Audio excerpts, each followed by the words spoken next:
At my daughter's 5th birthday, my ex raised his glass and said, "I'm taking my daughter tonight." And everyone laughed until they realized he was serious throwaway. Because people involved might recognize this, and I honestly don't want that. This happened a few years ago, but it still feels like it happened yesterday, and I don't think I've ever fully processed it. I, 29F at the time, have a daughter, Lily, who was 5 at the time of this incident. Her father, Mark, 31 and I had been separated since she was 2. The breakup itself wasn't explosive or dramatic. It was slow and quiet, like two people, realizing too late that they were building different futures. We agreed on shared custody, and for the most part it worked. Or at least I thought it did. Week on, week off, some minor disagreements here and there, nothing that suggested anything was seriously wrong. Looking back now, I can see there were small warning signs, but at the time they just looked like bitterness or awkward co-parenting tension. He would sometimes make comments that felt slightly off, like asking if I thought my family influenced her too much, or saying she was becoming more like me than him, in a tone I couldn't quite place. Not angry exactly, more like observant in a way that made me uncomfortable, but not enough to challenge it directly. I ignored it because everything else seemed stable enough, and because when you're co-parenting, you learn to pick your battles carefully. The birthday in question was her 5th birthday. It was nothing extravagant, just a backyard party with a few kids from school, some family, balloons tied to chairs, a small table with snacks and cake. The usual chaos that comes with a group of sugar-fueled children. The weather was decent, people were chatting, kids were running around screaming and laughing, and it honestly felt like one of those rare peaceful moments where co-parenting feels like it is actually working. Mark arrived a little late, which wasn't unusual for him, and at first, everything seemed normal. He greeted people, helped set up a few things, even made small talk with my family, which was unusual but not alarming. I actually remember thinking that maybe we had finally reached a point where things were becoming easier and less tense. That illusion didn't last long. There was something about him that day that I only fully understand in hindsight. He was calm in a way that didn't match the environment. Not relaxed exactly, but controlled, like he was following a script in his head. I remember noticing that once or twice, but dismissing it because I didn't have a reason yet to interpret it as anything dangerous. After cake and presents, when things started to wind down slightly, and adults were in that awkward stage of deciding whether to leave or stay, someone handed him a drink and he stood up. At first, I didn't even register it as anything important. People stand up at parties all the time. He tapped his glass lightly, the kind of gesture people make when they want attention, but aren't trying to interrupt. The room slowly quieted, because people assumed he was going to say a typical birthday comment or a joke about kids growing up too fast. Then he said it. He raised his glass slightly and said, "I'm taking my daughter tonight, and there's nothing anyone can do about it." For a second, nobody reacted because the sentence didn't fit the environment.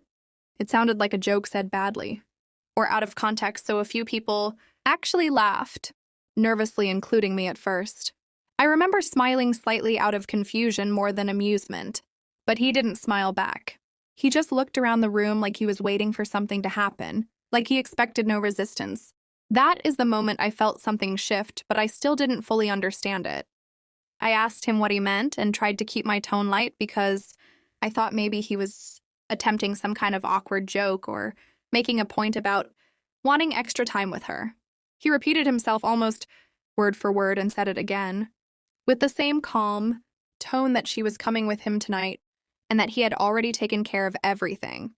That phrase, "taken care of everything," is what changed the atmosphere for me. It didn't feel like a joke anymore. It felt planned. I asked him what he meant by that, and he said her things were already in the car. That is when I felt the first real drop in my stomach, because that wasn't something spontaneous. That required preparation. I asked him where her things were, and he said again very calmly that they were in the car and that she would be fine. I looked at my daughter at that moment, still sitting on the grass surrounded by wrapping paper and half-opened gifts, completely unaware that anything unusual was happening. My brain was trying to rationalize it, desperately, like maybe he misunderstood the schedule, or maybe there was some agreement. I had forgotten, but nothing made sense. My sister stood up first and asked him what he was talking about more firmly this time, And that is when other people started paying attention in a different way. The casual laughter was gone. The room wasn't social anymore. It was alert. I told him clearly that it was not his custody day and he needed to sit down and stop joking. He didn't sit down. Instead, he looked at me like I was the one misunderstanding something fundamental. He said again that she needed to come with him and that this situation was not working anymore. I remember asking him what situation, and he didn't answer directly. Instead, he just repeated that it wasn't working and that this was the only way to fix it. My brother-in-law moved slightly closer without saying anything, and I think that was the first moment Mark realized the dynamic in the room was shifting away from him. Up until that point, he had spoken like he was delivering information, not negotiating, but now people were reacting as if it wasn't agreed upon. I walked closer to him and told him again that he was not taking her anywhere, and that if he didn't leave, it would become a legal issue. That is when his calm started to crack slightly. Not into anger, but into irritation, like I was making something unnecessarily complicated.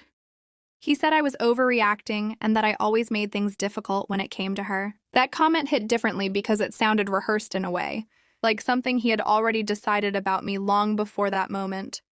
I asked him again where exactly he thought he was taking her, and he said she would be staying with him for a while. Not just tonight, a while.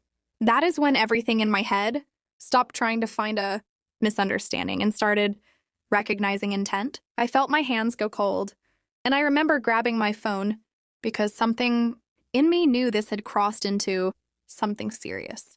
I told him I was calling the police, and that is when his tone finally changed more noticeably. He told me not to do that and took a step forward as if to interrupt me physically without actually touching me. That was enough for my family to step in between us. Not aggressively, just forming a barrier. The room was no longer a party. It was a standoff. My daughter had stopped playing and was now looking at me confused, asking why everyone was standing like that. And I had to force my voice to stay calm while telling her everything was okay, even though I didn't fully believe it myself. Mark then said something I will never forget because it wasn't shouted or emotional. He said I was making it harder than it needed to be and that he had already prepared everything for her transition. The word transition is what made my skin go cold because it sounded clinical, detached, like he had framed it in his mind as something structured and justified rather than emotional or impulsive. I told him again he was not taking her and that he needed to leave immediately. There was a moment where nobody spoke, and I genuinely think everyone was trying to understand whether this was some kind of misunderstanding or whether we were dealing with something much more serious. Then he said quietly that if we did this the hard way, it would only be worse for everyone. That is when my brother-in-law told him to leave immediately, and my voice finally broke through telling him again that the police were being called. Something in that moment seemed to land. He looked around the yard at the people watching him, at my daughter standing there, and for the first time he didn't look in control anymore. He didn't argue again. He just turned and walked away. No yelling, no scene, just silence. He got into his car and left. After that, everything became chaos in a different way. Not immediate danger anymore, but the aftermath of realizing what had almost just happened. We later found out he had indeed packed a bag for her, including clothes and personal items, and had apparently been planning to take her beyond that night without my consent. Legal action followed, custody arrangements were changed. Everything became more controlled and supervised after that incident. He still sees her, but only under strict conditions. What haunts me most is not the argument or even the words he said, but how calm he was when he said them. Like in his mind, it was already decided, and he was only announcing it to the room, not asking for permission or expecting resistance. And sometimes I still think about that moment at a normal birthday party where everyone was laughing one second and completely silent the next, realizing too late that something had already gone very wrong. After that day, things didn't just go back to normal, because there was no normal left to go back to. The immediate aftermath was a strange mix of shock, paperwork, and everyone suddenly acting like they had always known this was serious, even though 10 minutes earlier half of them were laughing at the situation. I remember sitting in my kitchen that night with my daughter asleep upstairs, my phone on the table, and just waiting for my brain to catch up with what had happened. Because the weirdest part wasn't even the statement he made. It was how fully prepared he seemed to be to act on it. The next morning, I contacted a lawyer and explained everything in detail, and for the first time I saw someone's face change from polite concern to actual seriousness halfway through my explanation. That was the moment it stopped, feeling like a co-parenting disagreement and started being treated like a potential custody threat case. Within days, things escalated into formal legal proceedings. My ex was contacted through lawyers, and suddenly everything that had been informal and shared became structured and documented. What surprised me was how differently he presented himself in legal settings compared to that day. In court filings and statements, he didn't sound emotional or unstable. He sounded calculated, like he was trying to frame his actions as concern for the child rather than control. He claimed that he believed I was influencing her too strongly, and that he wanted to reestablish balance in her upbringing. The language was careful, almost rehearsed, like every sentence had been filtered through someone advising him how to make it sound reasonable. Meanwhile, I was being asked to provide timelines, witnesses, messages, anything that could establish what actually happened at the birthday. Multiple people from that day gave statements confirming the same thing, that he had explicitly said he was taking her and that it wasn't a joke. That helped, but it didn't make the situation feel less surreal, because there's something deeply unsettling about realizing that something so absurd can still be argued over in a formal setting, as if it's just a misunderstanding between adults. Then came the custody review. Temporary measures were put in place almost immediately. Overnight visits were suspended. All exchanges had to happen in neutral locations or with third parties present. He didn't take that well, although he didn't react in obvious anger. Instead, he started sending long messages through legal channels about how unfair the situation was and how he felt erased from his daughter's life. There was a shift in tone in everything he wrote after that point. It stopped being about schedules and started being about identity, like he believed something essential was being taken from him rather than him being restricted for safety reasons. The most disturbing part came a few weeks later during the first supervised visit. I wasn't present in the room, but I was nearby waiting. I remember the supervisor later describing it to me in very neutral language, but even through that neutrality, the discomfort was obvious. He apparently spent most of the year visit asking my daughter very structured questions about her life with me, like he was trying to map out influence rather than just spend time with her. Things like what I cooked for her, who she talked to, what she did after school. Not in a playful way, more like collecting data. My daughter didn't understand any of it at the time and just answered normally. But afterward, she told me she felt like she was being interviewed. That word stuck with me more than I expected. Over time, the court ordered psychological evaluation for him, which he initially resisted, arguing that it was unnecessary and biased. Eventually, he agreed. But even during the evaluation reports later, suggested that he presented a very controlled version of himself, someone who could articulate emotions in theory but struggled to demonstrate flexibility when challenged. The evaluator didn't label anything dramatic, but there were repeated notes about fixation, control, and difficulty accepting external boundaries when it came to his daughter. Nothing that made him unfit in a legal sense, but enough to justify continued supervision and restrictions.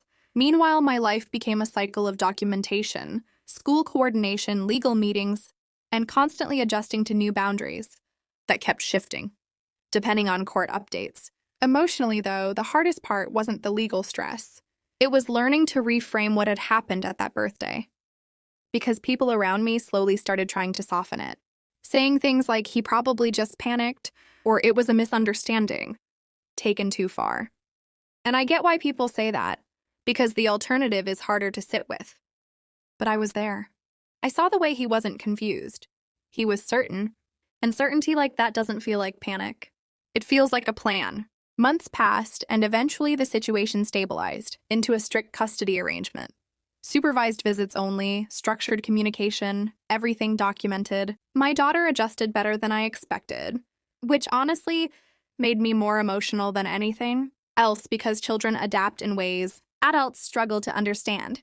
She still talked about her father normally, never framing him as bad, just as someone she saw in a specific place at specific times. The psychological twist, if there is one, is that over time, I started realizing that what scared me most wasn't that he tried to take her, but how fully he believed he was justified in doing it. There was no visible sense of wrongdoing from his perspective, only frustration that others didn't understand the logic he had already built in his mind. And that's what makes it hard to fully categorize even now.